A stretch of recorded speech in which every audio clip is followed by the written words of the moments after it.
Boa tarde, eu sou Bruna Rocha, estudante do Colégio Simon em quarentena, e como parte do trabalho de história do professor Emerson Monteiro, eu vou estar explicando um pouco sobre o livro Casa Grande e Senzala, de Gilberto Freire, mais especificamente o capítulo 1. No capítulo 1 fala sobre a formação da sociedade agrária escravocrata e fala também por que os portugueses se firmaram aqui no Brasil e fala um pouco da colonização dos portugueses aqui no Brasil. Ele cita personalidades portuguesas,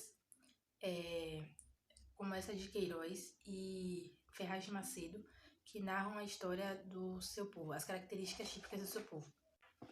Gilberto Freire fala sobre a facilidade dos portugueses de se adaptarem às novas terras, já que eram semitas, que são os povos conhecidos pela adaptação e a mobilidade rápida. A adaptação dos portugueses foi um pouco difícil, já que as terras eram férteis, mas nem tudo podia se plantar a terra. E tinha a existência de muitas pragas e o rio estava em constante mudança. Esses foram um dos problemas que os portugueses enfrentaram.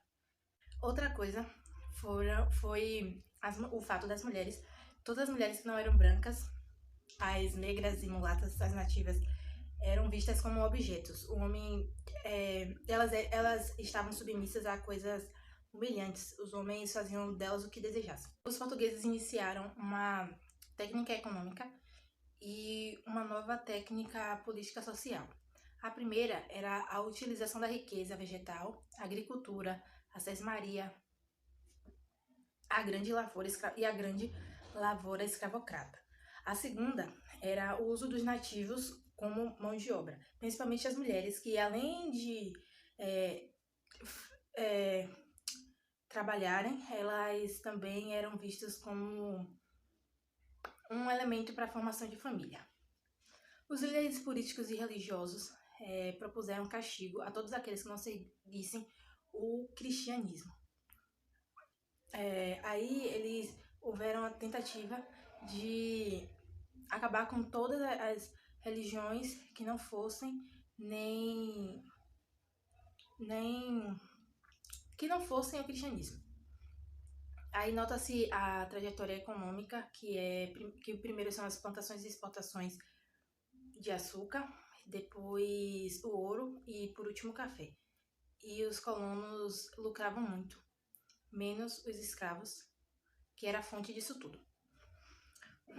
Também a grande renda naquela época era o açúcar. Aí o pessoal parou de praticar policultura e ficaram só na monocultura, o que causou muita pobreza na alimentação.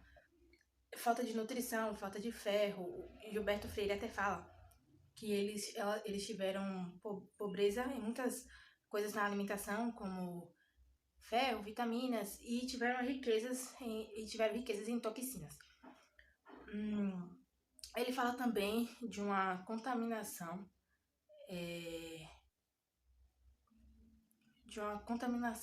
da sífilis, que os meninos de 12, 13 anos eram enviados às mulheres negras para tirar a virgindade e a maioria dos jovens eram contaminados, aí pegavam a sífilis. Por fim, ele fala que a formação brasileira tem sido um processo de equilíbrio de antagonismos da economia e da cultura. A cultura europeia e indígena, europeia e africana e indígena, etc. A economia agrária pastoril, o católico e o herege, mas ele fala que o mais geral e o mais profundo é o senhor e o escravo. Então esse foi o trabalho solicitado pelo professor Emerson Monteiro, um resumo / análise do livro Casa Grande e Senzala, de Gilberto Freire.